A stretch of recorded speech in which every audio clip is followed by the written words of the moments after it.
Mi nombre es José Luis Blázquez, como pueden ver en pantalla, y la charla de hoy va a ser sobre aves de la ecorregión pampeana. Tengo algún micrófono abierto, me parece. Estoy escuchando. ¿Puede ser? Les pido, por favor, si todos apagan los micrófonos. Gracias. Le puse Redescubriendo Viejos Amigos porque la verdad es que nosotros muchas de estas aves las conocemos. Las aves son las aves de la zona donde habitamos, entonces son las primeras que reconocemos y las primeras que fotografiamos, en mi caso, que lo que soy esencialmente es un fotógrafo de aves. Sin más preámbulos, vamos a avanzar con la presentación. Antes de empezar, vamos a aclarar los tantos, porque yo sé que después ahí en la audiencia ya hay unos cuantos que conozco, que saben mucho de aves, que saben mucho de sistemática y todo lo demás. Entonces, aclaremos los tantos. Yo soy un fotógrafo de aves, ¿sí? Como observador, soy integrante del grupo PNCUF. Esto significa pajarólogo que no cazan un fulbo. Así que, por favor, no me empiecen con preguntas muy complicadas, no me empiecen con preguntas demasiado difíciles, porque no las voy a poder contestar. En última instancia, apelaremos al conocimiento de la audiencia, que seguramente va a haber gente que sabe mucho más que yo. Otro tema, para esta presentación yo tenía que elegir algún marco de referencia y para lo que es taxonomía, nombres científicos, mapa de distribución, todo eso, usé la guía de identificación de aves de Argentina y Uruguay de Naroski e Isurieta de 2010. ¿Por qué? Porque esta es la guía que la verdad tenemos la gran mayoría de los pajarólogos de Argentina. ¿Es la mejor guía de campo? No. Hay otras guías, no es que la voy a defender por eso, simplemente lo hago porque es el medio, digamos, desde el punto de vista de los observadores, es el de mayor cobertura. Así que por ese motivo usé la guía. Otras cositas. Hoy vamos a ver aves de la ecorregión pampeana. No significa que todas las aves han sido fotografiadas en la ecorregión pampeana. ¿Se entiende?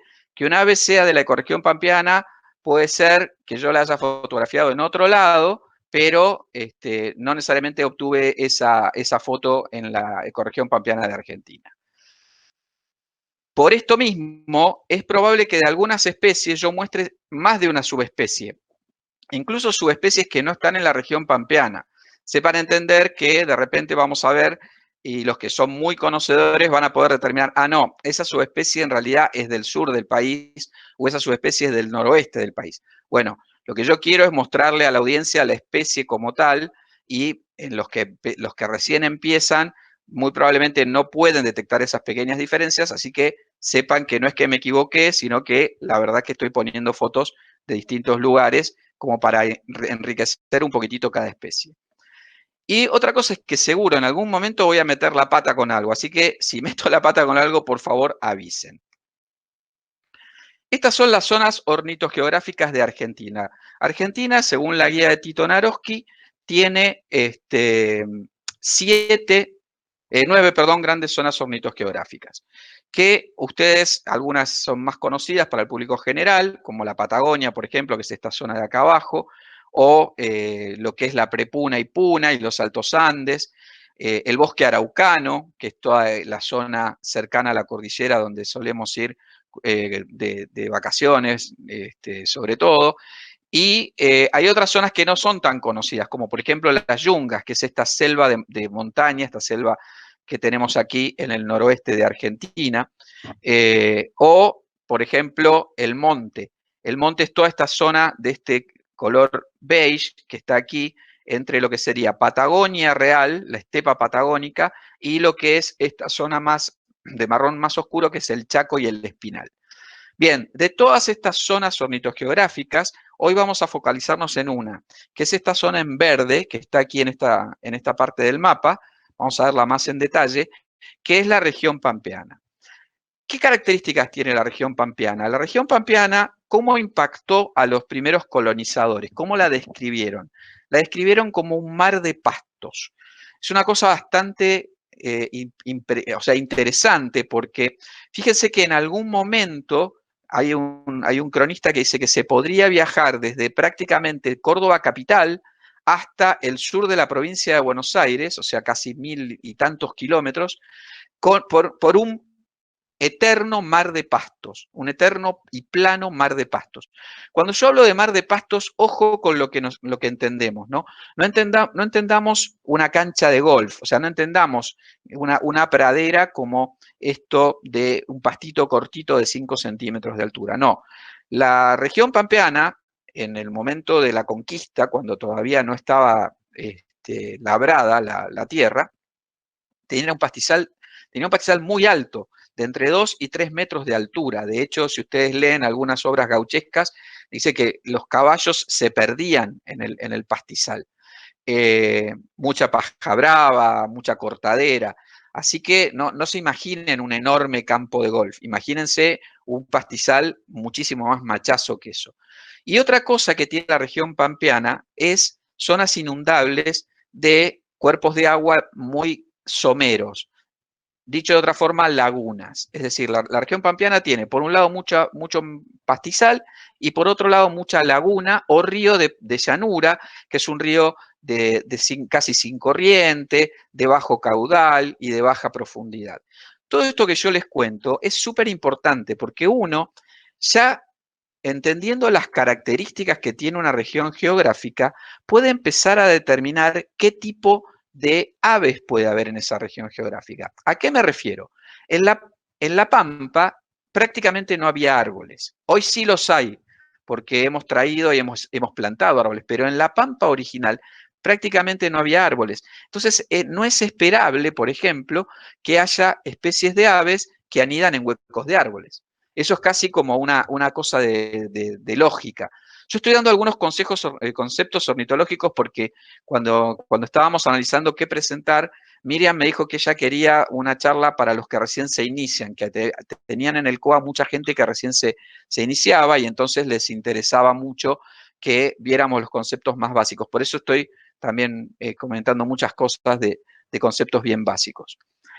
Es una zona del país de enorme fertilidad, es decir, incluso a nivel mundial, de una fertilidad descomunal, y todos hablamos del granero del mundo que fue Argentina en algún momento, por justamente la fertilidad de esta zona.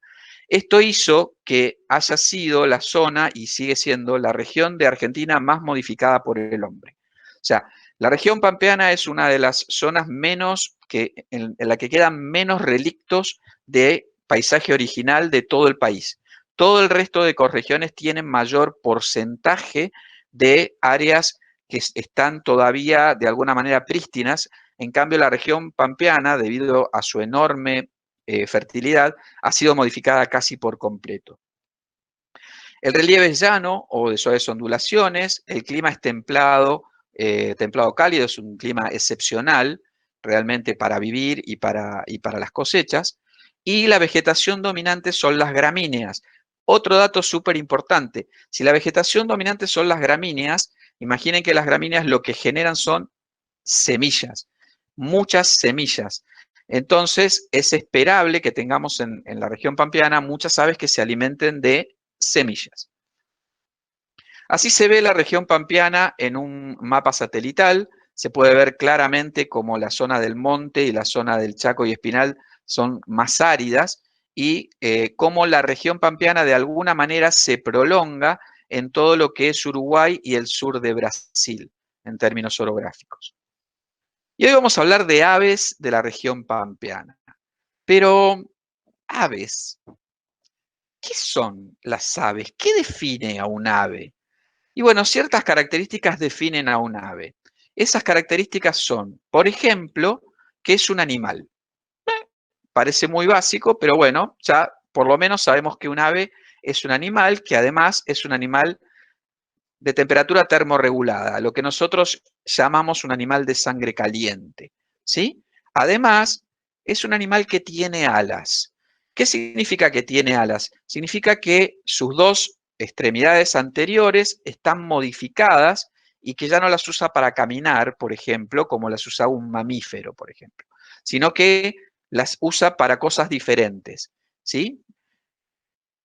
Que nacen de huevos. Uno podría decir, claro, es obvio, las aves nacen de huevos, Pero si bien es una característica de las aves, no es definitoria de las aves. Hay otros grupos de animales que también nacen de huevos. Por ejemplo, los reptiles, las tortugas, los caimanes nacen de huevos, los lagartos nacen de huevos, los insectos nacen de huevos y son una enorme cantidad de especies. Es decir, que nazca de huevo significa que es un ave, no necesariamente. Es una característica de ser ave nacer de huevo, pero no que nazca de huevo significa que ese es un ave.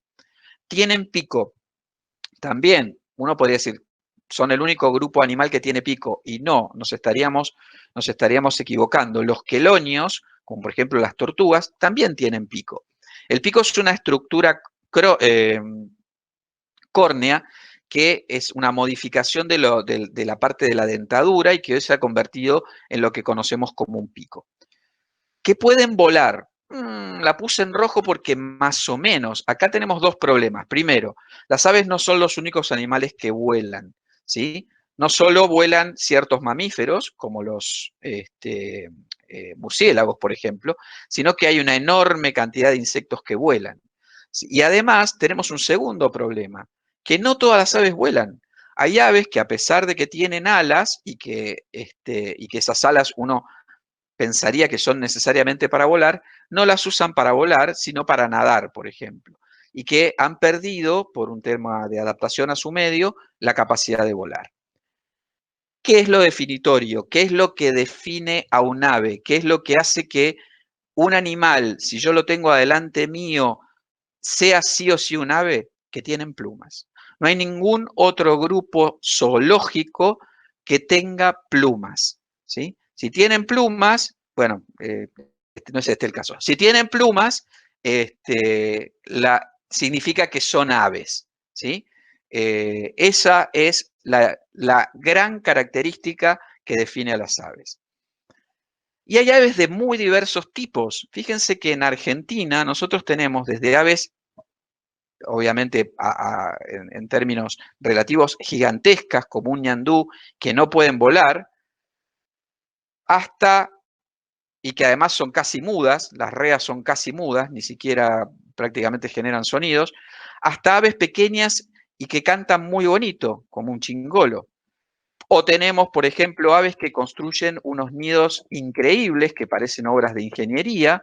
Y por otro lado, tenemos a las eudromias que ni siquiera construyen nido, apenas si lo que hacen es escarban un poquitito en el piso y ahí ponen sus huevos.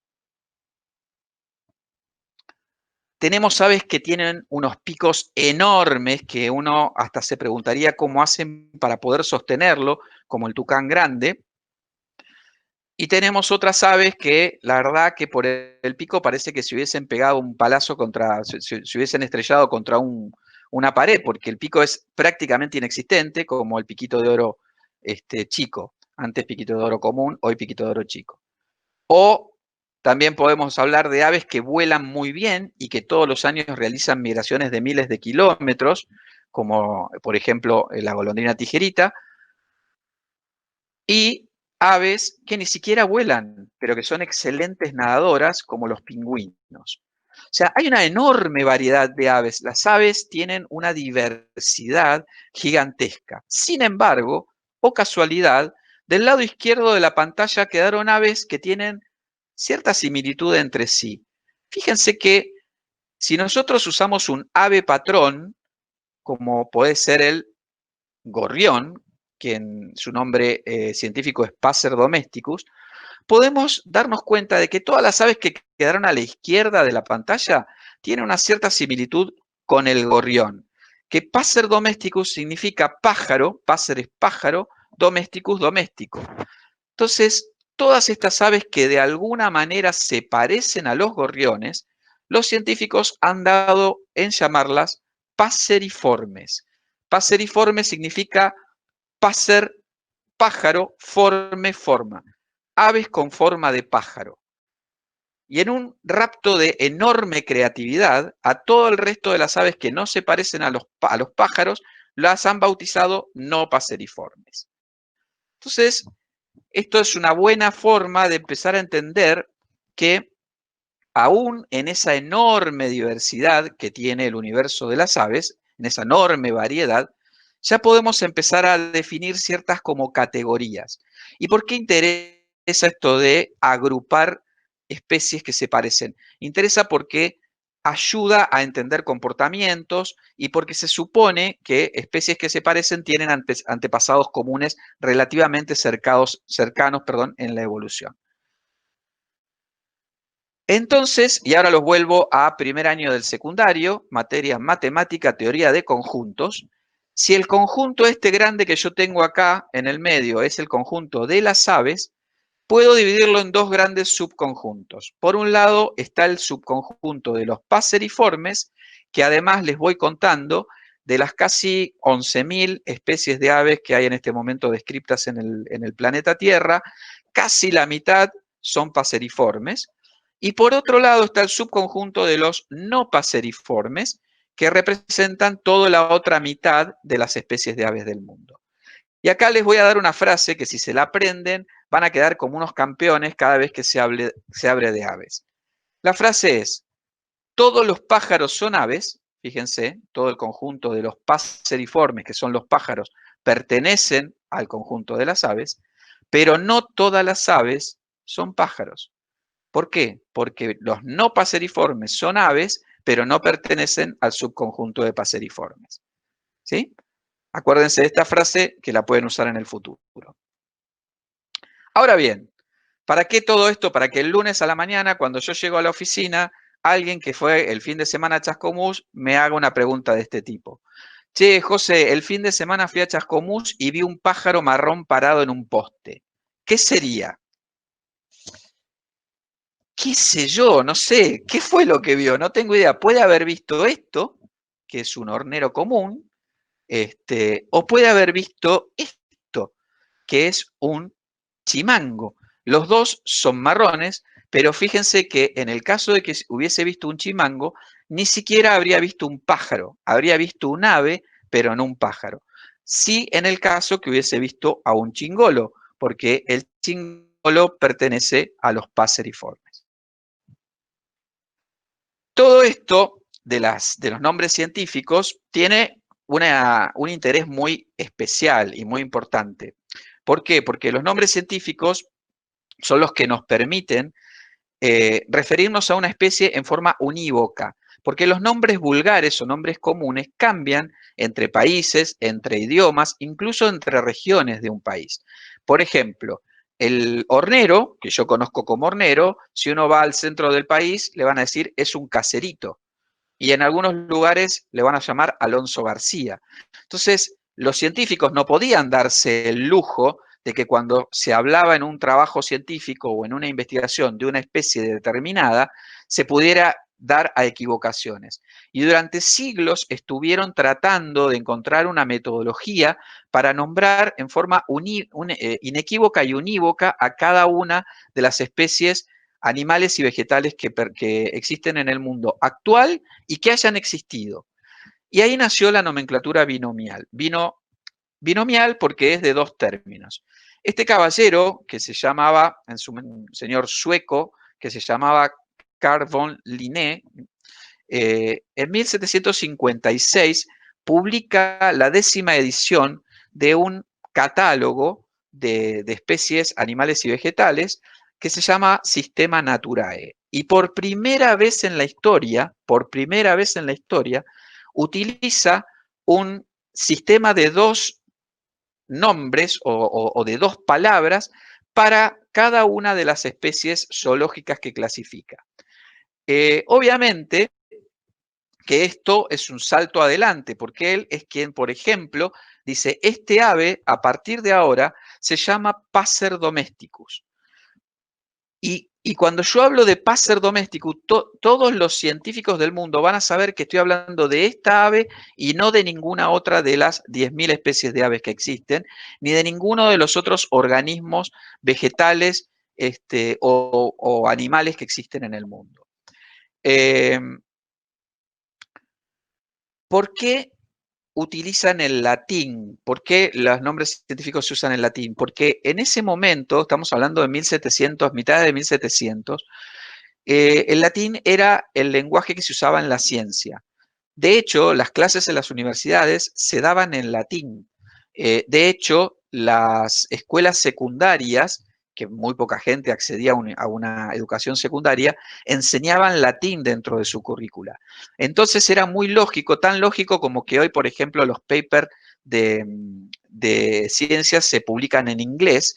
En ese momento, obviamente, toda la literatura se manejaba en latín. Por ese motivo, eligen ese idioma. Y fue un golazo porque el latín después dejó de usarse en todo el mundo como idioma. O sea, hoy día no hay en ningún lugar del mundo ningún pueblo, ninguna sociedad que hable latín. Entonces el latín quedó como frisado en el tiempo y al ser un idioma que hoy no se habla, no se modifica. No se modifica su pronunciación, no se modifica su escritura, no se modifica su gramática. Y eso es una gran ventaja en términos científicos. Sigamos con los nombres científicos. Pero todo esto a mí me lleva a que, la verdad, me parece que tenemos un gran momento para lo que yo llamo un momento de reflexión profunda. ¿Sí? ¿Cómo funciona la ciencia? ¿Cómo hemos logrado todos los avances que hemos logrado como sociedad? Y los hemos logrado gracias a la cultura y más que nada a la escritura. ¿Por qué? Porque cada generación de Homo sapiens, que somos nosotros, no arranca de cero. Arranca con todo el conocimiento acumulado de la especie desde el momento en que la especie pudo transmitir ese conocimiento o almacenarlo en forma escrita. Entonces, eh, ningún invento ni ningún descubrimiento llega porque sí. Llega primero porque a lo largo de todas las generaciones anteriores se acumuló una determinada cantidad de conocimiento. O sea, Linneo ya tenía un montón de conocimiento acumulado para generar esto. Y segundo, en algún momento alguien conecta dos cosas, conecta todo ese conocimiento previo o alguna idea previa con una idea novedosa y de esa suma de cosas surge algo nuevo que marca un acontecimiento que cambia la historia de ahí en más. Por ejemplo, Linneo no es la primera persona que pensó en que con dos nombres se podía de alguna manera nominar especies. Mucho antes, 100 años antes, en 1623, Caspar Bauwin, un señor de origen suizo, editó Pinax Theatri Botanica, que fue también un catálogo, pero en ese caso de plantas. Y ahí usó para 6.000 especies de plantas una nomenclatura binominal. O sea, quiere decir que Linneo en 1756 toma ese conocimiento previo y lo usa con otra nueva cosa que aporta él, que es la universalidad. O sea, dice, esto está bueno, vamos a usarlo para todos los seres vivos. Lo aplica también a la zoología. ¿Sí? Estos momentos en la historia de la humanidad son realmente fantásticos. En algún momento, en 1928, Alexander Fleming descubre, y no descubre como nos lo contaron en el colegio, que fue medio de casualidad. Alexander Fleming era un tipo súper preparado, era un científico que estaba investigando tenía una línea de investigación tratando de conseguir sustancias bactericidas. Bactericidas para matar esencialmente las bacterias que generan infecciones. ¿Por qué? Porque por décadas y milenios la historia de la humanidad está marcada por gente que moría de infecciones, ya sea de infecciones respiratorias, por ejemplo, una gripe, o ya sea un corte en una batalla en el cual si se te infectaba un dedo, te cortaban la mano tratando de frenar la infección. Si se te infectaba el brazo, te cortaban el brazo a la altura del hombro, porque una vez que la infección avanzaba, no había cura, te morías. Entonces, ahí Alexander Fleming toma todo ese conocimiento humano, el hecho de que estaba investigando esto, y una cosa casual, que es que él se va de viaje, cuando vuelve, ve que uno de sus cultivos de unas bacterias tienen unos halos alrededor que indican destrucción bacteriana, y entonces dice, acá hay algo que está matando las bacterias. Se pone a investigar y descubre un hongo que se llama Penicillinum chrysogenum, que es el origen de todas las penicilinas que después nos salvaron la vida, probablemente en algún momento de nuestra vida, a todos nosotros. Hay otro momento de la historia en la cual se juntan dos cosas que son absolutamente increíbles y se genera una que es todavía mejor.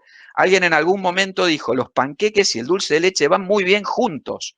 Y ese autor desconocido, a quien le debemos gloria y honor por siempre, inventó los panqueques con dulce de leche. ¿Se dan cuenta lo que es realmente esta gente que tiene la capacidad de mirar un poco más allá? Bueno, volvamos a nuestro amigo Linneo con su banderita de Suecia, que había dicho, bueno, vamos a usar dos términos para nombrar todas las especies vivientes y que han vivido, porque ojo que también los fósiles tienen nombre científico. Y estos dos términos, obviamente, están todo estructurado. El primer término, Passer, corresponde al género. El género es como una pequeña agrupación, ahora lo voy a explicar un poquito mejor, como una pequeña agrupación de especies de aves que se parecen mucho entre sí. O sea, es casi como, a mí no me gusta esto que dicen, algunos dicen, es como el apellido, porque el apellido da más sentido de familia y la familia es otra agrupación. El género, ahora lo vamos a ver, es súper importante. Cuando yo veo, por ejemplo, un passer, ya sé que estoy hablando de una especie que es un ave que tiene más o menos las características de un gorrión. Domesticus es el epíteto específico. La suma de los dos términos, passer y domesticus, son lo que determinan una especie. Si yo digo passer solamente, y estoy tratando de que alguien me entienda, no alcanza. No alcanza porque ahí estoy hablando de todo el género de los passer. Si digo passer domesticus, ahí sí queda totalmente determinada la especie. Y yo ya les hablé de especies, les conté hace un rato, por ejemplo, que acá tengo 8 especies de aves de Argentina. Y yo podría seguir, porque en Argentina tenemos 1000 especies de aves. Así que voy a seguir incorporando especies de una forma totalmente aleatoria y voy a incorporar esta especie y esta especie. Ahora, ¿no ven algo raro en estas últimas 3 especies que incorporé? Fíjense, veámosla un poquito más de cerca. ¿No les parece que son bastante parecidos? Y la verdad que sí. De hecho, la sabiduría popular los encontró tan parecidos que los bautizó zorzal colorado, zorzal chalchalero y zorzal chihuanco.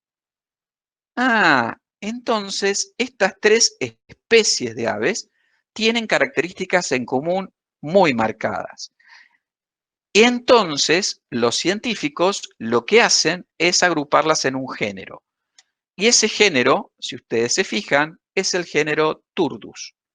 Aquí, fíjense que este es el Turdus rufiventris, este es el Turdus amarocalinus y este es el Turdus antraquinus. ¿Sí?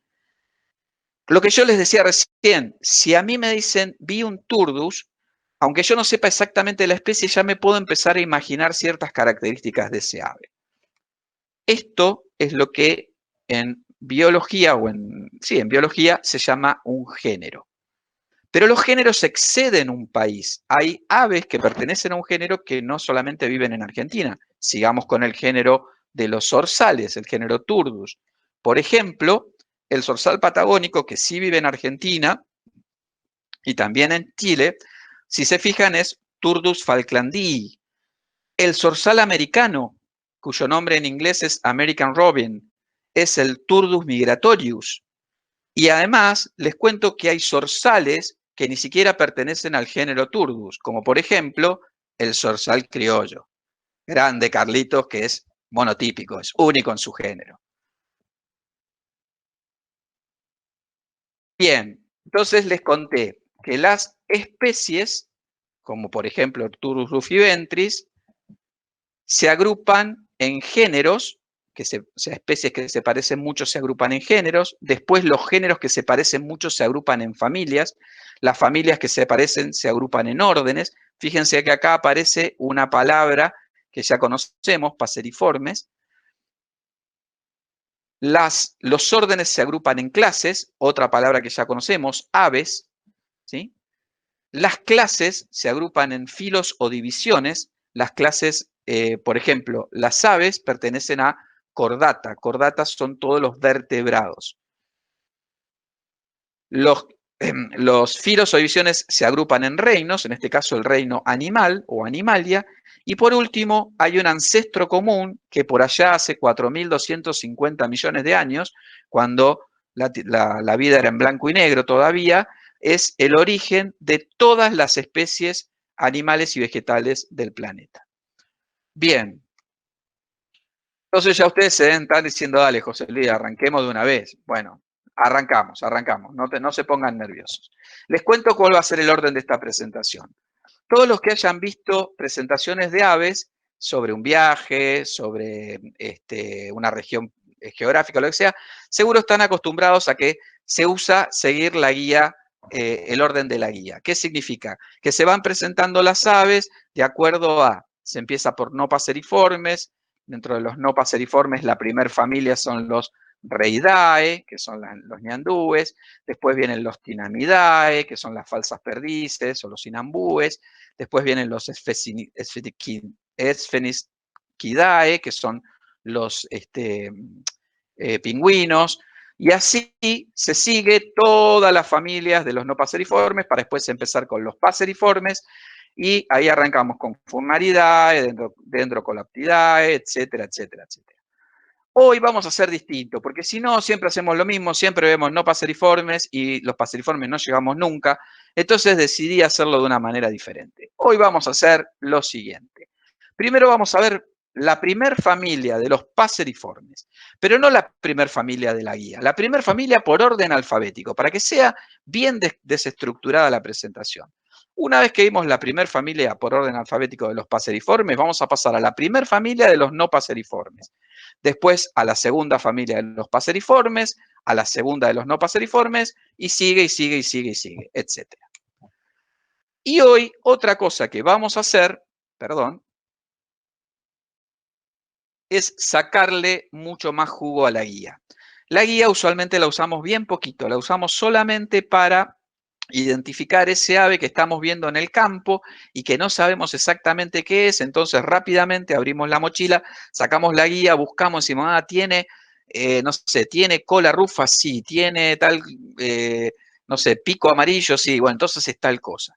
La guía en realidad es un libro que tiene muchísima más información. De hecho, entre las páginas 32 y 48 tenemos un montón de información sobre las familias. Y esa es la información que yo les voy a empezar a presentar ahora. Fíjense, por ejemplo, esta es la primer familia de los paseriformes por orden alfabético, la familia Quinclidae. La familia Quinclidae, si ustedes buscan en la guía, dice que son los mirlos de agua, es una familia cosmopolita. Cosmopolita significa que hay mirlos de agua no solo en América, sino en otros lugares del mundo.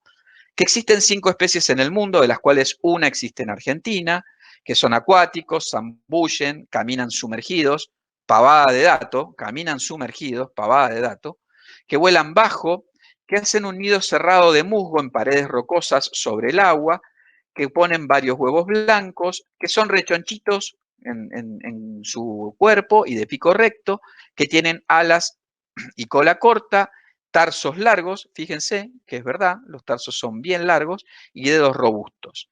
Y que macho y hembra son semejantes. Cuando la guía dice que macho y hembra son semejantes, significa que desde el punto de vista del plumaje no se puede diferenciar uno de otro con la simple observación. Obviamente que no son tan igualitos, porque si no, no habría pajaritos bebé después, ¿no? Bien, Quinclidae significa algo así como de los pájaros acuáticos. Entonces ahora, sí señores, cantidad de especies de la familia Quinclidae que pueden observarse en la región pampeana. ¿Suenan redoblantes? Ninguna. Tranquilos. Ustedes tranquilos, que tenemos todavía varias familias. Vamos a la segunda. La segunda es, de los paseriformes, es la familia Corvidae. Corvidae son las urracas en nuestro país. También cosmopolita, 102 especies en el mundo. Vamos bien, el otro eran 5 nada más. 3 en Argentina, bueno, no tenemos tantas en Argentina. Son aves que andan siempre en grupos, son bullangueras, inquietas, confiadas. Hacen nido en árboles, malo. Varios huevos manchados, son grandes, de plumaje vistoso, en general azulado, pico robusto con cerdas, cola larga y redondeada. Macho y hembra son semejantes. Corvidae significa algo así como de los cuervos.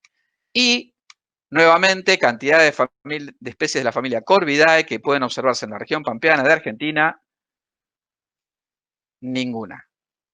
Bueno, me parece que esta va a ser una presentación más corta de lo que yo pensaba. Pero no perdamos las esperanzas, no perdamos las esperanzas, porque tenemos una nueva familia, que es la familia Cotingidae. Los Cotingidae son los picoagudos, los cortarramas, los yacutoros, pájaro campana. Son solamente americanos, no existen en ningún otro lugar del mundo. Hay 80 especies, 6 en Argentina, arborícolas, pasivos y de pico ancho, a menudo fuertes voces, con plumaje vistoso. El cortarramas, por ejemplo, dice voz ronca como balido. Comen brotes, nidos en arbustos a baja altura, ponen 2 a 4 huevos verdosos manchados, pico corto, grueso, con bordes aserrados. Macho y hembra son distintos. Sí, claro, obviamente que son distintos, pero además de lo que ustedes están imaginando, son distintos en plumaje. A eso se refiere. Cotinga, en realidad viene el nombre de la familia, Cotingidae, perdón, viene del nombre nativo de un ave que la verdad no está identificada, se perdió el significado original. ¿Qué cantidad de especies de la familia Cotingidae que pueden observarse en la región pampeana? Una, vamos todavía, vamos que arrancamos, esa es la que vale, vamos. ¿Y cuál es ese ave? El cortarramas. Muy bien, el cortarramas, que es este hermoso bichito, que este es un macho, que yo voy a hacer algo que el otro día, los que hayan visto las charlas de Miguel, se acordarán que Miguel dice que hay mucha riqueza tanto en el nombre de las aves en inglés, como en el nombre de las aves el nombre científico. Así que de cada especie yo voy a mostrar el nombre en inglés y el nombre científico. Y una idea de la medida, 17 centímetros, para los que no se ubican mucho, es más o menos como un cardenal, más o menos este ave. Y la verdad que acá tengo que decir que es un lujo, esto es un lujo total. El lujo de colaborar con un COA que no tiene restricciones presupuestarias. La verdad que el COA Fuero, cuando yo estaba armando esta charla, le dije, miren, la verdad que yo soy honesto, yo no manejo mucho el latín y no puedo traducir los nombres científicos porque no sé mucho de latín ni de griego, y lo mismo con el inglés. Me dijeron, vos, José Luis, quédate tranquilo, contratá lo que necesites, no hay ningún problema, que nosotros tenemos fondos suficientes. Así que, como no tenía restricciones, me elegí para traducir al latín a Virgilio, que Virgilio en realidad su nombre era Publio Virgilio Marón, nació en el 70 a.C., fue probablemente el poeta romano más importante, el autor de la Eneida, las bucólicas y las geórgicas, y la verdad que es un gusto que Virgilio nos haya podido ayudar en todas las traducciones. Es más, de hecho, él nos ha dejado un mensaje para hoy.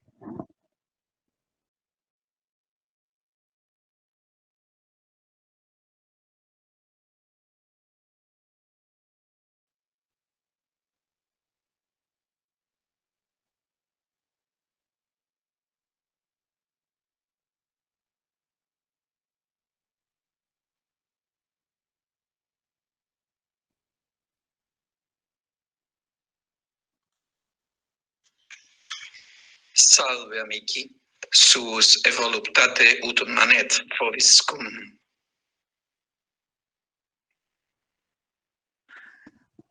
Para los que no anden muy bien con el latín, lo que nos acaba de decir es, saludo amigos, es un gusto estar con ustedes esta tarde. Y como no podíamos ser menos, ¿a quién íbamos a llamar para que tradujera el inglés? Nada menos que a William Shakespeare, que, como todos ustedes saben, es, sin lugar a dudas, el mayor poeta, dramaturgo y actor inglés, considerado el escritor más importante de la lengua inglesa y uno de los más célebres de la literatura universal. Así que él también nos dejó un mensaje, lo voy a compartir con ustedes. It's a pleasure to be with you this evening. Bien, habiendo presentado a nuestros traductores estrella, vamos a arrancar entonces con el cortarramas. El cortarramas, el nombre científico es Phytotoma rutila. Phytotoma viene de phyton, lo que crece, tomeus, el que corta brotes. Rútila, de color rojo ardiente. El de color rojo ardiente que corta brotes. Y en inglés es white-tipped plant cutter, donde white es blanco, tipped es lo que cubre el extremo y plant cutter, cortador de plantas. Es el cortador de plantas de extremo blanco. Yo con solo leer esto, sin haber visto nunca el ave, ya tengo algunas pistas de cómo tiene que lucir. Ya sé que tiene que ser de color rojo ardiente o de un color similar, ya sé que se alimenta de brotes y sé que alguna parte blanca tiene que tener en algún borde. Entonces, fíjense, primero vamos a ver el mapa de distribución. Acá estoy usando la fuente eBird.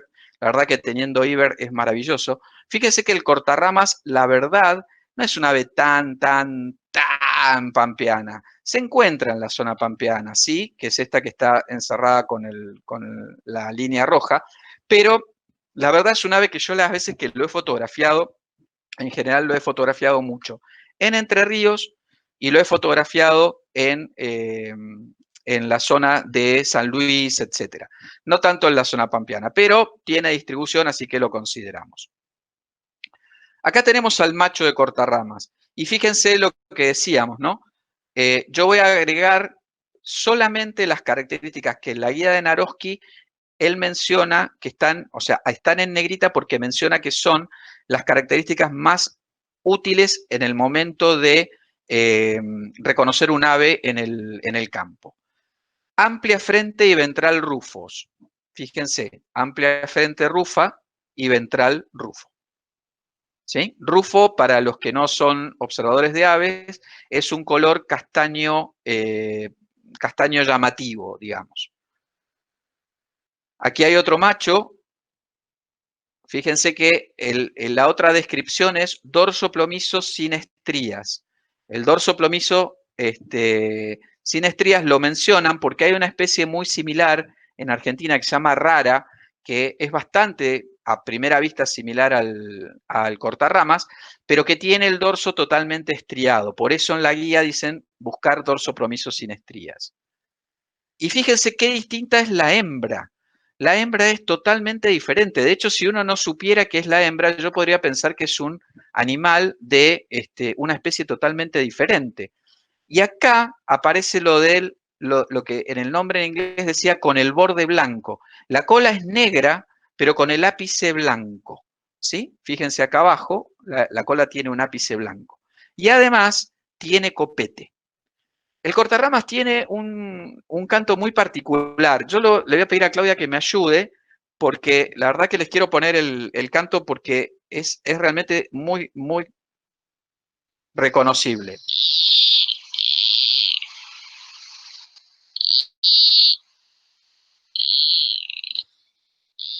No sé si se escuchó bien, pero suena, a mí siempre me suena como una bisagra oxidada, como una puerta que se abre con una bisagra oxidada. Cuando uno escucha eso en un lugar con árboles, busquen un cortarramas, definitivamente.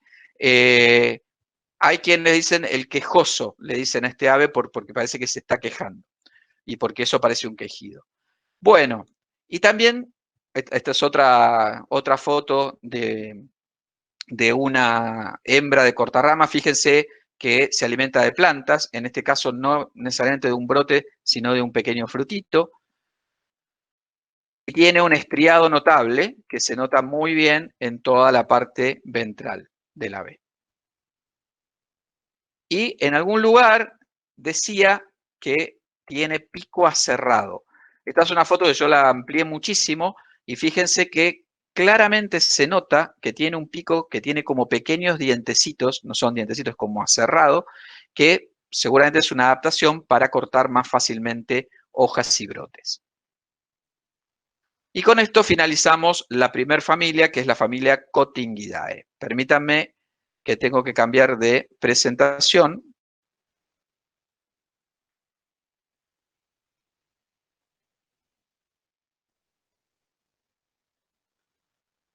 Ahí ustedes están viendo un ave totalmente distinta. Pasamos a los no paseriformes y pasamos a la familia Accipitridae.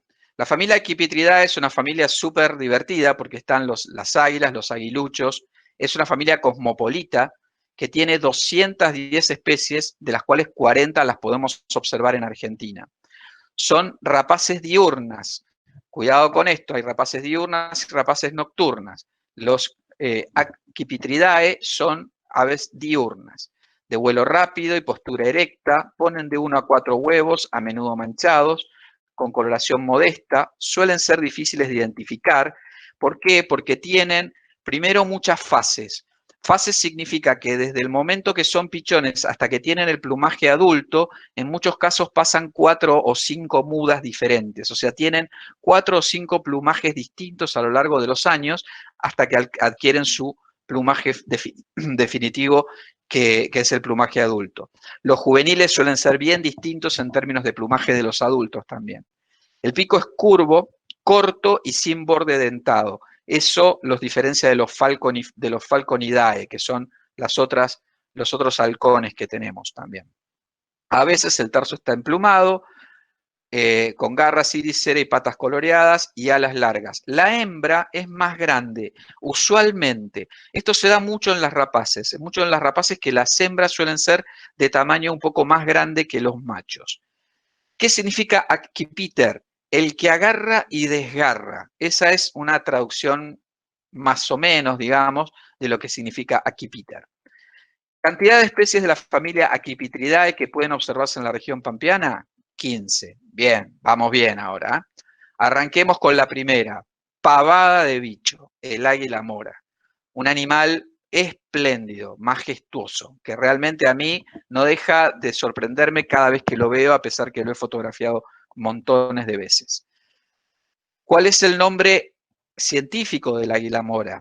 Geranoetus melanoleucus. Aquí ustedes pueden ver una cosita, les voy a indicar, que también es parte del nombre científico. Yo les decía, el nombre científico en realidad tiene 4 partes. La parte binominal, que ya les conté, y dos partes más, que son un apellido, en este caso Vieliot, que es la persona que describió para la ciencia el ave por primera vez.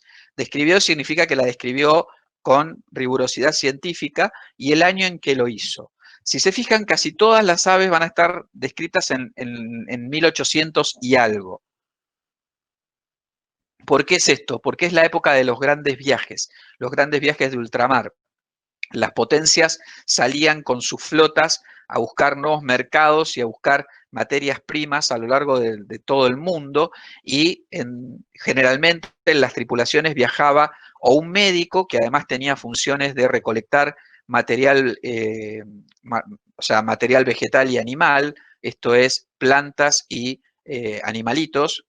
La recolección se hacía con escopetas, obviamente, o con, no sé, en ese momento con mosquetes, y todos estos animales que se recolectaban, después, cuando la expedición llegaba a Europa, grandes sabios, lo que se llama biólogos de gabinete, recibían esas colecciones, más o menos en estados de conservación, más o menos, porque digamos que las técnicas de conservación no existían las heladeras, y lo que se hacía era tratar de hacer algún tipo de taxidermia básica, y en función del ave que recibían, o los restos del ave que recibían, y alguna característica que quien la había cazado escribía en una notita y le ponía enganchada a la pata, ellos la describían. Por eso a veces los nombres científicos, a veces describen un ave real y a veces describen cosas que imaginó quien la cazó y que en realidad nunca tuvieron nada que ver con la verdadera historia del ave. Geranoetus es águila grulla, viene de geranos, que es grulla, y aietos, que es águila, y melanoleucus es negro y blanco, que viene de melanos, que es negro, y leucos, que es blanco. Así que una traducción más o menos sería águila negra y blanca con rasgos de grulla. Lo de los rasgos de grulla es, en este caso en particular, es algo que no tiene nada que ver con la realidad, porque esta no es un ave que tenga patas largas. Esto es una descripción errónea de parte, o errónea o basada en un dato erróneo de quien la describió por primera vez, pero les vuelvo a repetir, 1819. Probablemente esta persona escribió algo, perdón, vio algo escrito en función de lo que recibió de este ave que lo llevó a bautizarla águila grulla. ¿Y cuál es el nombre en inglés? Black-chested buzzard eagle. Black-chested es pecho negro, buzzard es una rapaz de la familia de los buteos. Buteo es un término que van a escuchar mucho durante esta familia, porque buteo es un ave que es un término que usaban los clásicos para definir, o sea, me estoy hablando de Aristóteles, para definir a las rapaces en base a algún tipo de especie de rapaz que nunca se pudo determinar exactamente cuál era en realidad. Por eso muchas son, se habla de buteos en general. Eagle, que es águila, con lo cual es águila halcón de pecho negro.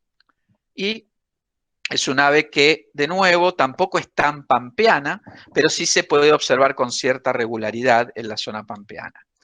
Vean lo que es un águila mora en vuelo. Es una cosa, a mí me parece una cosa absolutamente maravillosa. Estas fotos las obtuve volviendo un día de Villa Langostura hacia Bariloche en verano, esto es enero, y el águila estaba, esta es una especie muy solitaria, usualmente se la ve sola o en parejas en la época reproductiva. No es un ave que uno va a ver en bandadas, jamás. Los dos grandes comportamientos de este águila son o volando alta, en realidad buscando presas, acechando desde el aire, o la otra es perchada, también acechando presas en algún lugar alto, que puede ser una piedra, un poste, un árbol, etc. Bueno, obviamente paré el auto y le pude sacar varias fotos para mi deleite, porque la verdad que es una ave magnífica. ¿Qué dice la guía de este ave? Silueta en vuelo triangular. Y fíjense que es verdad. Tiene una silueta muy triangular, tiene una cola extremadamente corta el águila mora y tiene las alas ligeramente redondeadas y no tan largas como los gavilanes, por ejemplo, que vamos a ver dentro de un ratito. Además, dice la guía, remeras y pecho plomizo. ¿Sí? Remeras son estas plumas, perdón, vamos a cambiar a puntero láser, remeras son estas plumas y pecho plomizo. ¿Sí? Tapadas y vientre blanco. Las tapadas son estas plumas y el vientre es este blanco. ¿Sí? Ahí están las características como más relevantes que menciona la guía. Fíjense qué distinto es un juvenil de águila mora. Este es un juvenil que hay una característica interesante, o varias características interesantes de los juveniles. Número uno, suelen ser más grandes que los adultos. Cuando uno ve un juvenil, es un pedazo de bicho que lo ve al lado de los padres y dice, es más grande que los padres. Bueno, suelen ser un poquito más grandes que los adultos. Y segundo, tienen un plumaje totalmente diferente al de los adultos. El juvenil es un plumaje totalmente jaspeado, y una tercera característica de los juveniles es que todavía no son tan desconfiados. Los juveniles en general, cuando yo me he encontrado con juveniles de águila mora, me han dejado acercarme bastante para fotografiar antes de volarse, cosa que los adultos en general no hacen. Los adultos perchados son bastante ariscos. Acá tenemos un adulto perchado, como yo les decía recién, en este caso en un poste de media tensión, ¿sí? Este adulto yo lo voy a usar para contarles una historia. Esto ocurrió cerca de Pinamar en el año 2008, en mayo de 2008. Nosotros habíamos ido a pasar un fin de semana a Cariló y en un momento yo salgo con la cámara a sacar fotos y encuentro un águila mora. Y obviamente, como hago siempre, paro la camioneta, tiro la camioneta al costado, empiezo a sacarle fotos, el ave estaba ahí perchada. En un momento, como era esperable, el ave levanta vuelo y se va. Ahora, ¿qué pasa? Cuando se va, cuando levanta vuelo, mágicamente, yo la verdad no sé ni de dónde vino, porque bueno, estaba muy focalizado en el águila, aparece un carancho y la empieza a hostigar. y la hostiga, y la hostiga, y el águila, obviamente, el carancho tonto no era, o sea, la hostigaba, pero en donde el águila medio le hacía alguna amague, el carancho rajaba porque sabe que mucha posibilidad frente a un águila mora no tiene. Pasaron 2 minutos y apareció un segundo carancho a hostigar al águila. Y la volvían loca, y la volvían más loca, y apareció un tercer carancho a hostigar al águila. Y cada vez al águila se le iba poniendo más complicado el asunto, porque apareció un cuarto carancho que ya en un momento determinado ella ya no sabía a cuál enfrentar, porque cuando se daba vuelta para enfrentar a uno, se le acercaban por el otro lado y la trataban de arañar con las garras o de picotear.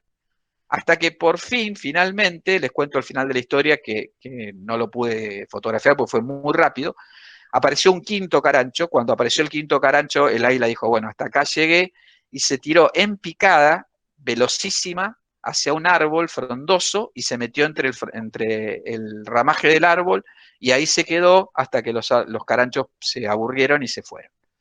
Así que bueno, esta fue una historia que me ocurrió a mí y que me pareció súper interesante y quería compartirla con ustedes.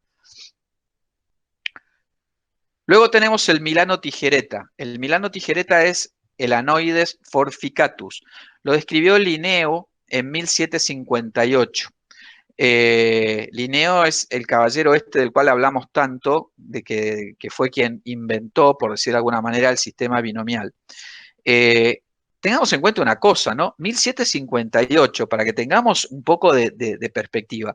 Esto es 100 años antes de que Darwin eh, publicara su teoría de la evolución, digamos, publicara el origen de las especies. Estamos hablando de 100 años antes. Estos tipos ya describían a las aves en función de ciertas características más que nada morfológicas. Bueno, el anoides viene del griego, que es con forma de Milano, esto es de elanos, Milano, y eidos, con forma de, forficatus, que es del latín con aspecto de tijeras, de forfex, tijeras, y atus, semejante. Una traducción media sui generis sería ave similar a un milano con forma de tijeras. Y en inglés es swallow-tailed kite, donde swallow es golondrina, tail es cola y kite es halcón pequeño de la familia Accipitridae. Entonces es un halcón Accipitridae de cola de golondrina.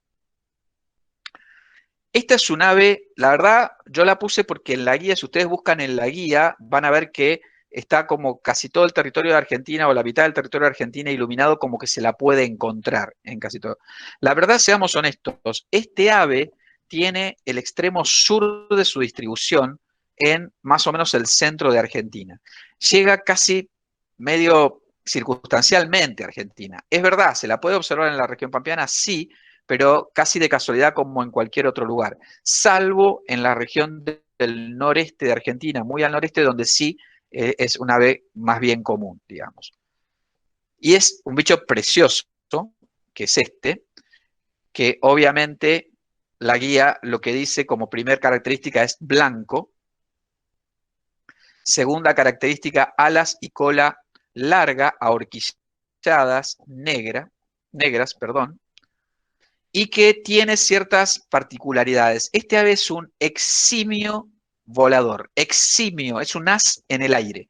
De hecho, es tan bueno que caza en el aire y come en el aire. Yo no sé si ustedes lo logran ver, pero este animal se está comiendo un pichón de gallareta mientras sigue volando. O sea, lo agarró sin tocar el piso, agarró el pichón sin tocar el piso y se lo está consumiendo en el aire sin dejar de volar. De hecho, yo en todos los años que tengo de fotógrafo no tengo una sola foto de este ave posado en un árbol. No tengo ni una. Siempre todas las fotos que tengo son en vuelo. Aquí tenemos otra foto en la cual se ve cuando había capturado el pichón. Aquí otra foto. Estas son las cosas que uno descubre en las fotos cuando las ve después. Obviamente yo acá le saqué la foto al ave, pero fíjense qué increíble que tenemos acá una libélula que salió relativamente en foco, aún sin haber estado invitada al evento. Bien, Pasamos al milano blanco. Y acá sí, el milano blanco, que digamos, su nombre científico es Elanus leucurus, del Anus de Milano, y Leucurus cola blanca. Esta sí es un ave que en inglés se llama white-tailed kite, de Milano de cola blanca, con lo cual lo que yo les decía hace un rato, ¿no? Y lo que decía la otra vez Miguel, uno podría no conocer el ave, pero yo ya sé, con estas definiciones, yo ya sé que estoy buscando un ave con forma de Milano y que tiene que tener la cola blanca, ya, eso seguro. Esta sí es un ave pampeana, esta sí es un bicho que caza mucho en el pastizal. Este animal yo lo he fotografiado mucho, por ejemplo, en San Miguel del Monte, lo he fotografiado en Chascomús. Este sí es un bichito que realmente se lo encuentra mucho en la zona del pastizal pampeano.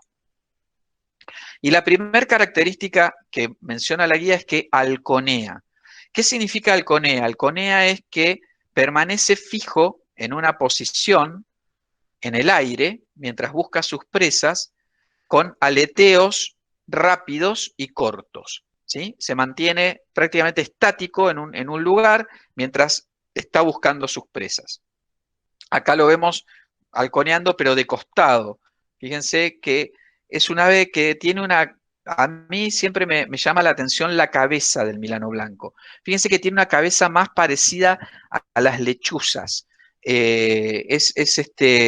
Más redondeada, es más cabezón, digamos, que otras aves de la familia Accipitridae. Aquí lo vemos de frente, tiene unos ojos enormes, de vuelta, otro rasgo que a mí siempre me hace acordar a las lechuzas, los ojos tan gigantescos que tiene. Y así se lo ve usualmente. Esta es una típica vista de milano blanco cuando pasa volando arriba nuestro, en la cual se le ve claramente bien toda la parte blanca de todo su cuerpo y estas dos manchas negras debajo de las alas, que son lo que hay que buscar para identificarlo. Si uno tiene la oportunidad de verlo posado, como en este caso, por ejemplo, o en determinadas poses de vuelo, se puede también determinar que las cubiertas, que son estas plumas, son negras de este ave. Fíjense aquí en vuelo, ¿sí? Las cubiertas negras. Acá tenemos algunas fotos más de este milano. Y acá una foto que yo en general no muestro fotos de nidos, sobre todo de paseriformes, porque los nidos de paseriformes en general son nidos que están ocultos porque son aves pequeñas y que no pueden defenderse. Entonces, ellos tratan de que los predadores no los vean como una forma de protección. En este caso no me preocupa mostrar un nido, porque este es un ave rapaz, que obviamente no, es muy poco probable que otro ave pueda atacar el nido.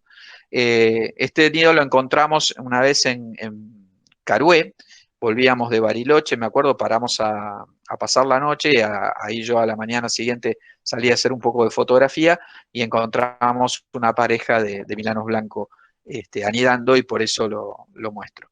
En general yo no muestro fotos de nidos de aves, salvo que sean o nidos que están muy expuestos, como por ejemplo lo de las gallaretas, que ya los rapaces ya la vieron porque están totalmente expuestos, o aves que pueden defender a sus nidos. Pero, digamos, por un tema de ética, nunca muestro nidos de aves que pueden ser proclives a ser predadas si descubren su nido.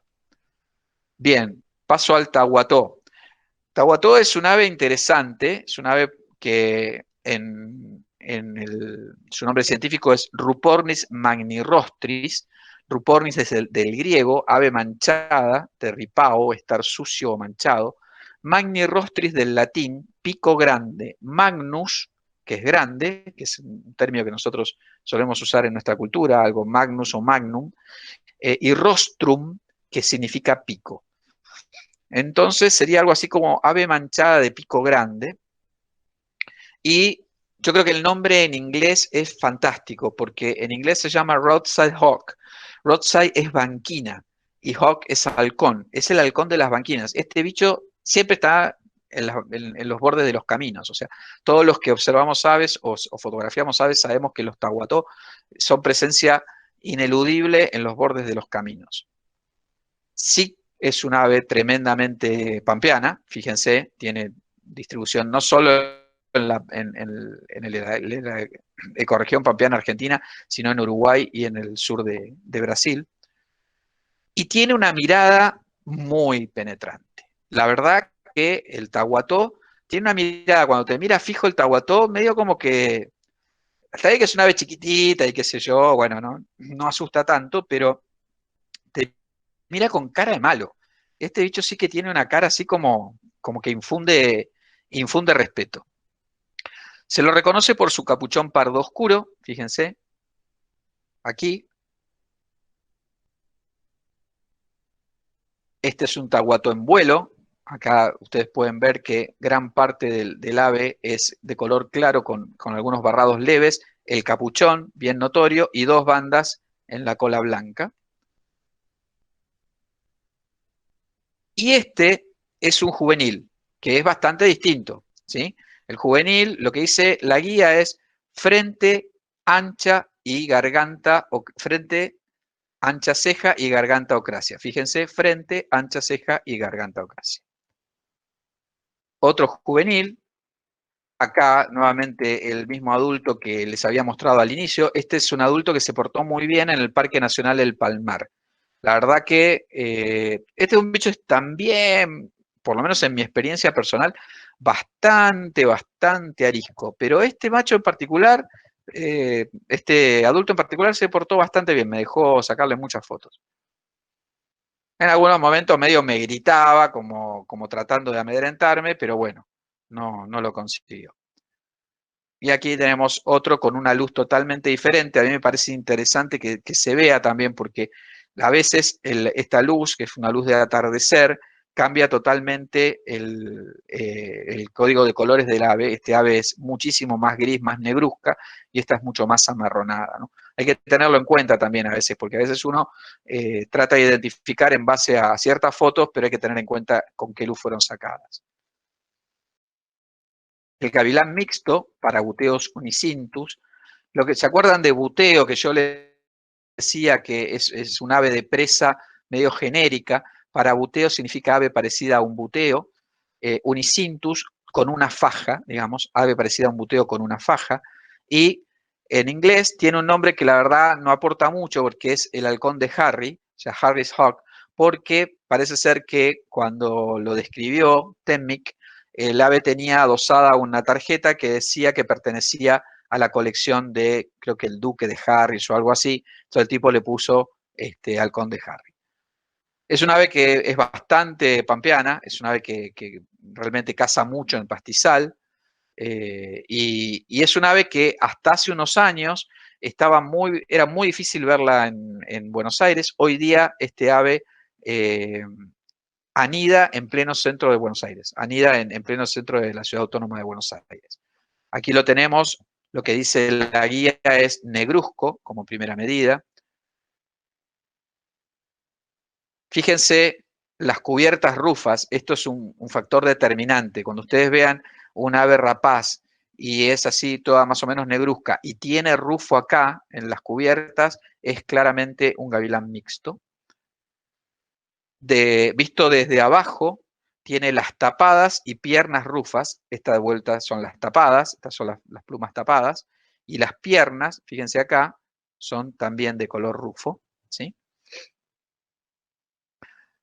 Y visto desde el lado del lomo, tiene una larga cola con base y ápice blanco. Fíjense, base blanca y ápice blanco, ¿sí? Es un bicho fantástico, realmente a mí me fascina. Como en el caso de muchas rapaces, este es un juvenil, es muy distinto, tiene una coloración bastante diferente, más bien jaspeada.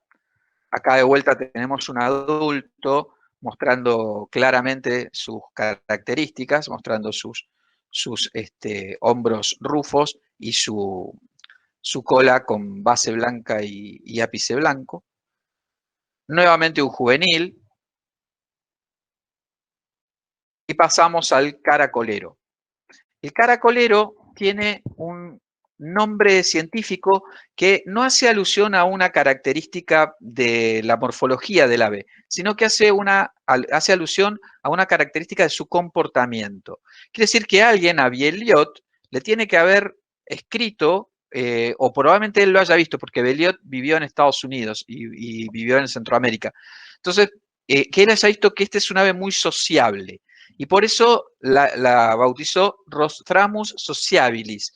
Rostramus de pico de garfio, por rostrum pico, ya lo habíamos visto, y hamus garfio, y ahora van a ver lo que es el pico del caracolero, y sociabilis porque es sociable. Ave sociable con pico de garfio. Y en inglés, otra cosa que, de vuelta, si yo leo estas dos cosas ya, la verdad, tengo que salir al campo ya sabiendo lo que es un caracolero, porque en inglés es snail kite. Snail es caracol y kite es halcón. Es el halcón de los caracoles, el halcón que come caracoles. Entonces yo tengo que salir a buscar un ave sociable con el pico muy de garfio y que además come caracoles. Y luce, perdón, primero sí es un ave que llega muy bien a la región pampeana. Y que caza caracoles en justamente cuerpos de agua somera, que la región pampeana le viene fantástico, porque realmente, digamos, él tiene una enorme cantidad de disponibilidad de alimento. Los caracoles que caza son los caracoles que se llaman manzana, caracoles pomacea, esos que parecen manzanitas chiquititas, que están en las lagunas y en muchas banquinas inundadas, etc. Y fíjense lo que es el bicho. El bicho es, fíjense, la guía dice, esto es un macho, obviamente, la descripción del macho dice negruzco, y fíjense el pico que tiene, el pico de garfio que tiene. ¿Por qué? Porque esta parte del pico es la que le va a ayudar a él a poder sacar al caracol, que el caracol no es ningún tonto, obviamente, se esconde adentro de su caparazón y tapa con una tapita el caparazón, pero con semejante pico, igual el caracolero puede cortar el músculo que une el caracol a su caparazón y sacarlo para comerlo. Aquí tenemos el mismo macho, pero mostrando su rabadilla y su caudal blancos. Acá lo tenemos, fíjense. ¿Sí? Subcaudal es esta parte del cuerpo del ave, por debajo del caudo, por debajo del ano, digamos. Y la rabadilla es la parte de arriba, es la última parte del lomito del ave antes de que empiece la cola. Y fíjense qué distinta que es la hembra, ¿sí? Fíjense que la hembra tiene una coloración bastante diferente. Acá tenemos otra vez al macho haciendo gala de sus portentosas alas. Y yo les decía que este animal se alimenta de caracoles acuáticos. Esos caracoles, obviamente, no se van a salir a la superficie para que él los pueda agarrar. Así que acá vamos a ver a una hembra cómo hace para agarrar. Ella ya detectó un caracol, lo vio y se mete hasta la panza en el agua, mantiene siempre las alas por afuera del agua para poder volver a levantar vuelo, y ya atrapado el caracol, pega un par de aletazos poderosos y con su presa atrapada se aleja para poder comerla. Aquí ya vemos a el caracol que ha sido desalojado de su caparazón. Acá está la caparazón en el piso. Y tenemos a la hembra comiéndose el caracol. ¿Sí? Bien. Veamos ahora otro ejemplo. Este macho que venía aleteando. A ver, yo les voy a dar algunos ejemplos para los que son fotógrafos. Algunos consejos, o no sé si consejos o tips. El que quiere los usa o no. Estos bichos patrullan áreas. Entonces, si uno encuentra una banquina inundada, es un afano. ¿Por qué? Porque lo único que hay que hacer es ponerse en un lugar con el auto, con los vidrios bajos, y como el animal patrulla permanentemente la banquina de un lado hacia otro buscando caracoles, en algún momento el bicho pasa por adelante de tu ventanilla. O sea, lo único que tenés que hacer es esperarlo, no desesperarte. Es distinto cuando obviamente está cazando en una laguna donde, bueno, no sabes a dónde va a ir a buscar el caracol. Pero en este caso él venía patrullando, volando lento, buscando caracoles, encuentra uno, lo mismo que la hembra, se tira con las patas hacia abajo a buscarlo, se mete en el agua, fíjense hasta dónde se mete en el agua, ¿sí? No sé si se nota que el animal está metido hasta la altura del pico en el agua, ¿sí? Pero necesita sí o sí, desesperadamente, mantener las alas fuera del contacto con el agua, porque si él se moja las alas, de ahí sale, no hay problema, porque ahí hace pie de alguna manera, pero en otros lugares directamente se muere, si está muy lejos de la orilla se muere ahogado, entonces mantiene las alas muy afuera del agua, y después va a su posadero favorito. ¿Y por qué digo su posadero favorito? Porque ellos tienen un lugar a donde van a cortar el caracol y comerlo. De hecho, por ejemplo, en este caso, en este poste, yo no me di cuenta de sacar una foto, abajo de este poste había una pila de caparazones de caracol, porque el bicho es, digamos, muy en ese sentido, le gusta un lugar para ir, se ve que se siente cómodo, va ahí, corta el músculo del caracol, lo saca y usualmente se lo come en ese lugar. En este caso, yo acá primero les voy a mostrar para que se vea un poquito mejor, pero para que se vea un poquitito mejor el caracol que ya lo sacó acá, y el caparazón acá abajo cayendo, mientras va cayendo que lo acaba de sacar. Y como la verdad estaba muy nervioso porque estaba muy cerca de donde yo estaba sacando fotos, lo que hizo fue no se lo comió ahí, sino que se lo llevó en el pico, una vez que lo sacó del caparazón, se lo llevó en el pico y se lo fue a comer un poco más lejos. Bueno, ahí una foto de la hembra gritándome, otra foto de una hembra, otra, bueno, etcétera. Vamos a pasar ahora al gavilán planeador. El gavilán planeador es el Circus buffoni. Circus viene de circos, que es círculo, y bufón, de vuelta, alguien de alguna manera tenía, esto era de la colección de un noble que se llamaba Buffon, entonces lo bautizaron en su honor, gavilán de Buffon que planea en círculo, sería más o menos la traducción. Y en inglés, long-winged harrier. Long es largo, winged, alado, y harrier, lamentablemente los que tenemos unos cuantos años nos acordamos de este término por la guerra de Malvinas, significa gavilán, gavilán de alas largas. También es un bicho muy de pastizal, por lo cual este sí que es un animal muy pampeano. Y este es un animal interesante porque planea, pero no planea, planea mucho, pero no planea con las alas estiradas. Uno está acostumbrado a que los animales planean con las alas totalmente horizontales. Este animal planea con las alas en forma de V corta. ¿Sí? ¿Ven que parece una V corta? Bueno, y planea así, y es muy cómico porque como planea con las alas así, cuando viene alguna ráfaga de viento y le pega de costado, es como que medio lo tumba y lo vuelca y enseguida se reorganiza y sigue planeando. Pero es una característica muy usual de este animal verlo planear con las alas en forma de V algo elevadas. Aquí tenemos un macho cuyo ventral es blanco, fíjense. Otra foto, la rabadilla, yo les decía, la rabadilla es la última parte del lomo del ave antes de que empiece la cola, blanca.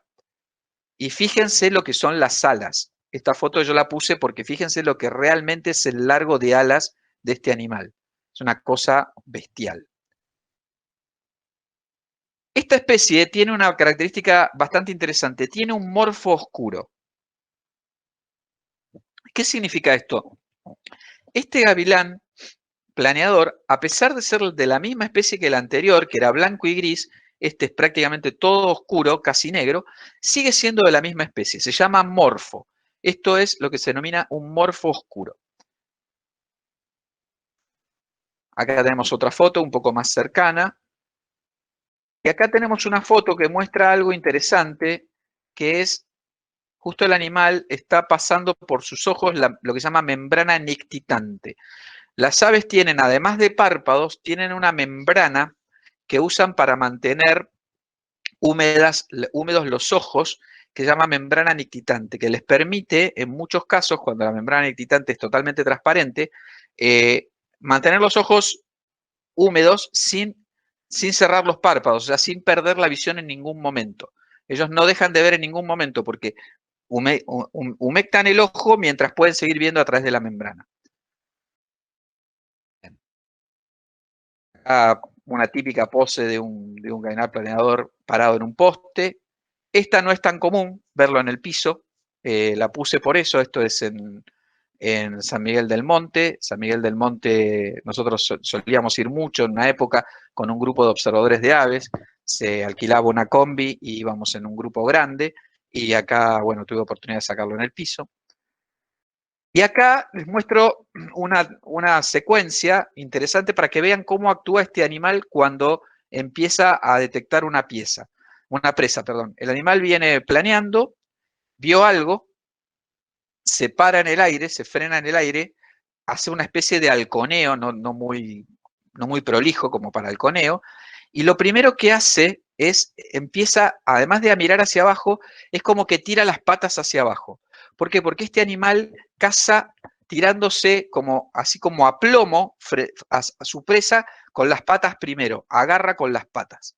¿Sí? Fíjense que ahí él vio algo que se movió, está tratando de tener una chance para atraparlo, lo sigue buscando, pero lamentablemente, por más que se quedó un ratito ahí, se ve que el ratoncito, que seguramente muy probablemente era un ratón, logró escabullirse. Y esta foto la pongo porque me resulta divertida, porque esta foto la saqué en esteros de Liberá, pero habíamos ido a esteros de Liberá, pero no a observar aves, habíamos ido a bucear al río Corrientes. Y yo, loco de la guerra, además del equipo de buceo, me llevé la cámara de fotos, así que mientras íbamos en la lancha para bucear en el río, saqué esta foto, por eso la puse solamente. Hay gente que está en la audiencia que estuvo conmigo en ese viaje. Ahora hablemos del gavilán ceniciento, que es el Circus cinereus, que es el ceniciento que planea en círculos, más o menos traducido, y en inglés Cinereus harrier, o sea, un gavilán ceniciento. Ceniciento claramente es de color plomizo. También un ave que, si bien es un ave que se encuentra en la zona pampeana, yo casi siempre este bicho lo he visto o muy al sur de provincia de Buenos Aires, las veces que lo he fotografiado, o en Patagonia. Las fotos que tengo de este animal son o muy al sur de provincia de Buenos Aires o en Patagonia. Y aquí lo vemos gris, es la primera característica que menciona la guía. Rabadilla blanca, aquí la tenemos, la rabadilla blanca.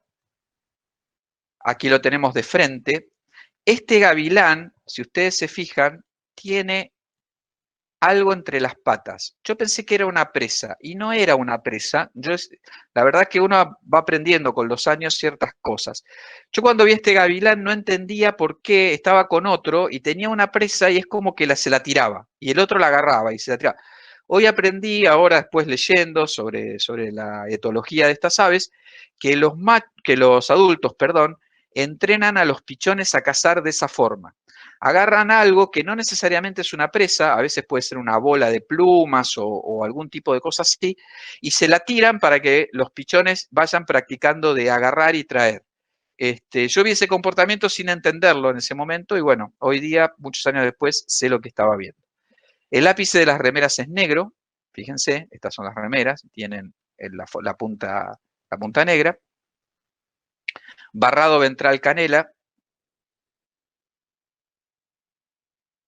y ápice en la cola negro. Aquí lo tenemos bien visible. Bueno, acá tenemos otra foto, y acá tenemos una foto después de abatir una paloma, una Zenaida auriculata, una torcaza, también en Monte, en San Miguel del Monte. Pasemos al esparvero estriado. El esparvero estriado es Acipiter striatus. Acipiter es el que agarra y desgarra, lo habíamos visto, estriado, y eso es, digamos, que igual que en nuestro idioma. Y interesantísimo el nombre en inglés de este ave, que es Sharp Shined Hawk. Y sharp es afilado, agudo, fino, y sin es pantorrilla, es el halcón de pantorrillas finas. ¿Y por qué tiene este nombre? Porque en realidad tiene las patas muy finas, porque los esparveros cazan dentro de los montes o de los bosques. El esparvero es un eximio maniobrador en vuelo que logra matar aves acechando desde una rama y cazando, tirándose a gran velocidad entre la espesura del bosque y atrapando a las aves antes de que se den cuenta de que se les viene encima. Y por ende tiene un cuerpo muy delgado y hasta las patas son finitas porque eso lo ayuda a ser como más aerodinámico. Es un ave que no es, digamos, tan presente en la región ecopampeana de Argentina, pero sí que fíjense que es pampeano porque en Uruguay tiene mucha presencia y en el sur de Brasil también. Este es el animal.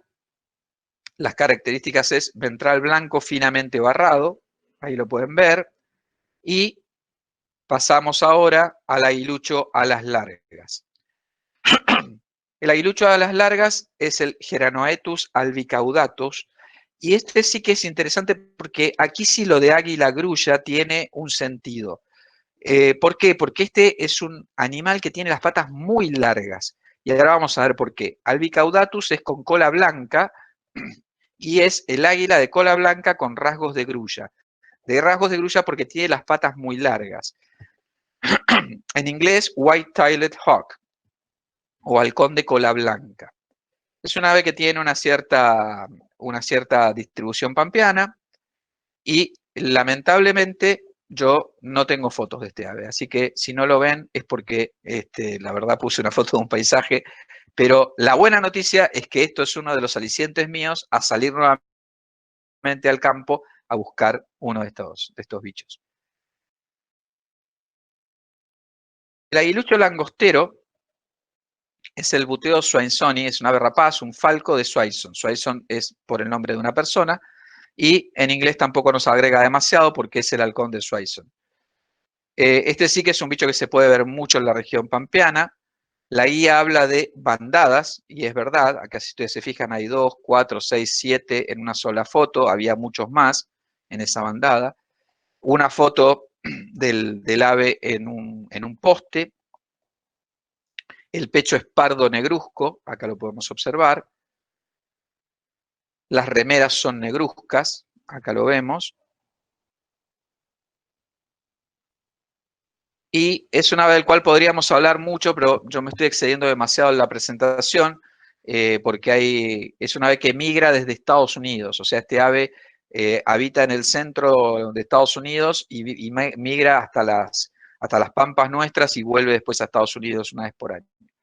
El aguilucho ñanco antes era el que se llamaba aguilucho común, es el Geranoetus poliosoma, que es el águila grulla, de vuelta no tiene mucho que ver esto con grulla, y de cuerpo gris, y es el aguilucho variable o el halcón variable en inglés. Y eso sí que está bueno porque este bicho puede tener muchos plumajes intermedios antes de llegar al plumaje adulto. Una de las principales características es la cola blanca con faja negra. Fíjense acá. Esta es una foto que me divierte mucho, la saqué en Villa Pegüeña porque no creo que haya muchas fotos de aguilucho ñanco sacadas desde este ángulo, digamos, con el bicho halconeando debajo del fotógrafo. Acá se lo ve con el dorso gris, que es una característica súper marcada del ave, su ventral blanco y un par de fotos adicionales en distintas zonas del país y un juvenil. Que tiene el malar oscuro. Fíjense acá el malar todavía oscuro. El gavilán de patas largas es el Genanospitza caerulescens, que es un gavilancito grulla azulado, o sea, es un gavilancito azulado con patas de grulla, y en inglés tiene un nombre divertido porque es crane hawk, que crane puede ser grulla o puede ser grúa también, que es el halcón grulla. Y este bicho tiene las patas muy largas. Si bien la guía dice que se puede observar en la zona pampeana, en Ibert hay muy poco registro, sí hay registro en la zona pampeana de Uruguay. Y tiene esta figura en vuelo, fíjense que es gris celeste en vuelo, con una medialuna blanca en la base de las primarias, ¿sí? Que es identificatoria. Y es un bicho que tiene las patas muy largas, ¿por qué? Porque es un bicho que además de que tiene la cola larga y angosta, lo que hace es, con esas patas, hurgar dentro de los nidos y rapiñar huevos o pichones, ¿sí? Él se agarra con una pata y con la otra mete la pata dentro del nido y agarran huevos o pichones que son su alimento. Así que sí, para eso le sirven sus patas largas y anaranjadas. Acá lo vemos en otra postura en el nido. Acá se ve de vuelta la media luna, pero desde el lado dorsal. El aguilucho colorado, un ave que me encanta, Buteogallus meridionalis, gavilán gallo que vive en el sur, o en inglés halcón de la sabana.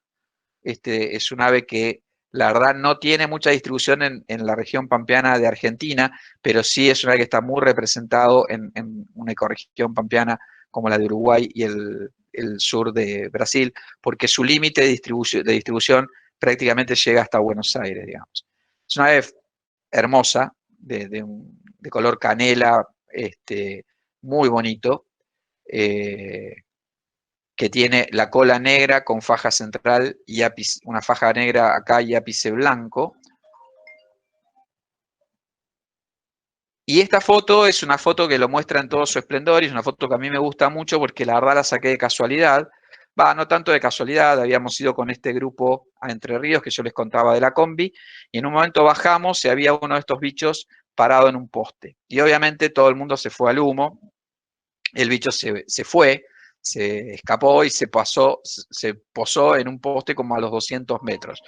Y se posó como a los 200 metros y yo no me fui con todo el grupo, porque lo que hizo todo el grupo es ir a buscarlo donde se había posado. Yo dije, no, ahora lo van a asustar de vuelta y él va a volver al lugar de donde salió. Y dicho y hecho, cuando lo asustaron del otro lado, yo lo estaba esperando en el lugar donde originalmente lo habíamos encontrado y ahí le pude sacar esta foto.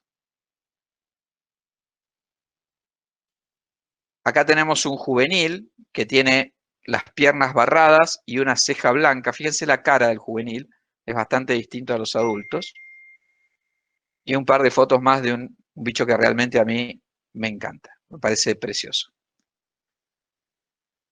Y por último tenemos el águila pescadora. Esta especie ya no está más en la familia Aquipitridae, ahora se armó una familia propia, pero bueno, en la guía de Tito Grarowski todavía estaba en esta familia, por eso la incluí.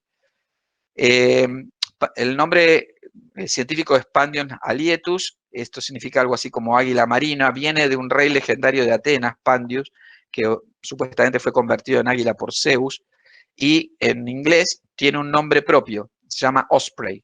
Osprey significa literalmente águila pescadora, o sea, no es descriptivo ni nada.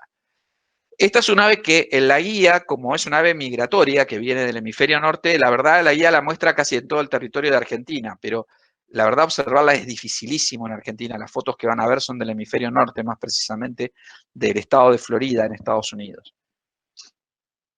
Y es este animal. Es un animal que aletea a media altura, lento, sobre el agua, buscando sus presas. Es blanco por debajo y tiene además, la guía no lo dice, pero tiene este perfil de W, así, este perfil de W muy notorio cuando viene planeando. Ahí tenemos un primer plano de su faja ocular negra. Aquí lo vemos a un ejemplar aterrizando en su nido. Y ahí aprovecho para mostrar las tapadas blancas, que es otra de las características que la guía menciona. Aquí lo vemos viniendo con una presa, con un pescado.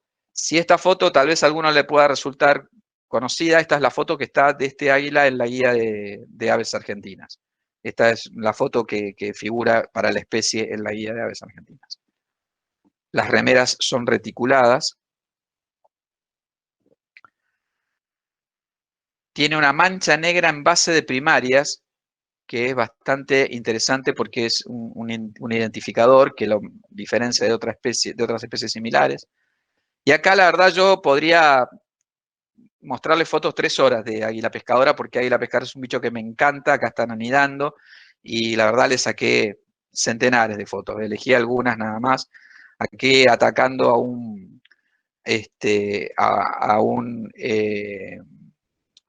jote cabeza negra que se había acercado demasiado al nido. Acá viene con un pez aguja, esta viene con un pez aguja, vamos a mostrarla un poquito más de cerca.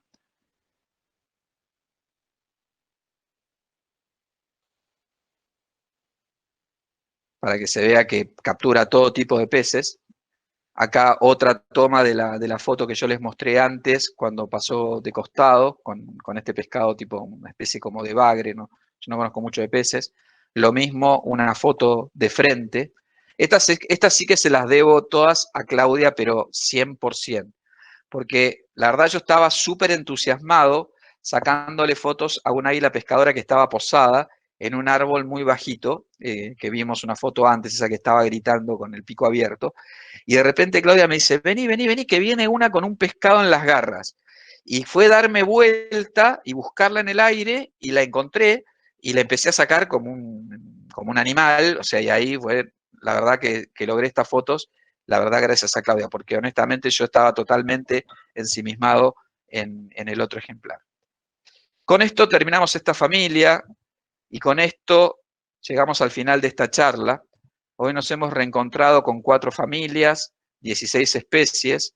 Nos quedan muchas aves pampeanas por descubrir. Así que por el momento yo les deseo que tengan buenas noches y les agradezco muchísimo por haber estado presentes en esta charla y haberme escuchado durante estas casi 2 horas.